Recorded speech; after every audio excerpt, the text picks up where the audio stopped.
ഇന്നലെ എവിടെയായിരുന്നു? ഇന്നലെകൾ മറക്കാൻ ശ്രമിക്കുക.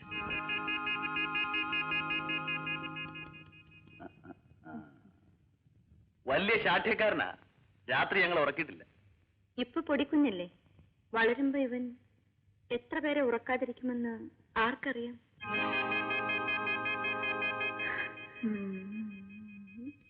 എനിക്ക് വിശക്കുന്നു.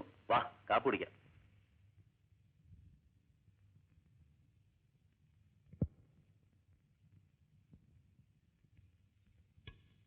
എല്ലാം മറക്കാൻ ശ്രമിക്കുന്ന ബുദ്ധിമാൻ എന്താണൊരു ചിന്ത? മറക്കാൻ ഒക്കാത്ത കാര്യങ്ങൾ ഉണ്ടാവും. ഉണ്ടായിരിക്കും. ആയിരിക്കാമെന്നല്ല, ശരിയാണ്. ഞാൻ മെഡിക്കൽ കോളേജിൽ പഠിച്ചുകൊണ്ടിരുന്നപ്പോൾ എനിക്കൊരു കൂട്ടുകാരി ഉണ്ടായിരുന്നു. ഞങ്ങൾ പരസ്പരം സ്നേഹിച്ചു. ഓ, ഐ സി. വൈഫ് ഡോക്ടറായിരുന്നു എന്നുള്ള വിവരം എനിക്കറിയില്ലായിരുന്നു. സ്നേഹിച്ച കാര്യമായിരിക്കും ഡോക്ടർ പറഞ്ഞത്, വിവാഹം കഴിച്ച കാര്യമല്ല. I am sorry. അപ്പോ സ്നേഹം വേറെ, വിവാഹം വേറെ അല്ലേ? സ്നേഹിച്ചവളെ വിവാഹം കഴിക്കാൻ തന്നെയാണ് ഞാൻ തീരുമാനിച്ചത്. പക്ഷേ എന്നെ പഠിപ്പിച്ച എന്റെ അമ്മാവൻ മരിക്കുമ്പോൾ മകളുടെ കൈ പിടിച്ചെന്നെ ഏൽപ്പിച്ചു. സാധാരണ സിനിമയിൽ കാണുന്നത് പോലെ അല്ലേ?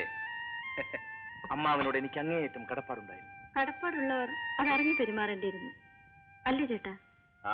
ഇവള് പറഞ്ഞത് ശരിയാണ്. ചായ. പക്ഷെ ബാലചന്ദ്ര, ഇന്ദിര എന്റെ എല്ലാമായി മാറി. എന്റെ കുടുംബത്തെ ഒരു കൊച്ചു സ്വർഗമാക്കി മാറ്റി. ഇയാള് വളരെ സെന്റിമെന്റൽ ആണെന്നല്ലേ? എഴുന്നേറ്റ് വന്ന് കൈ കഴുകുക ഡോക്ടർ സാറേ.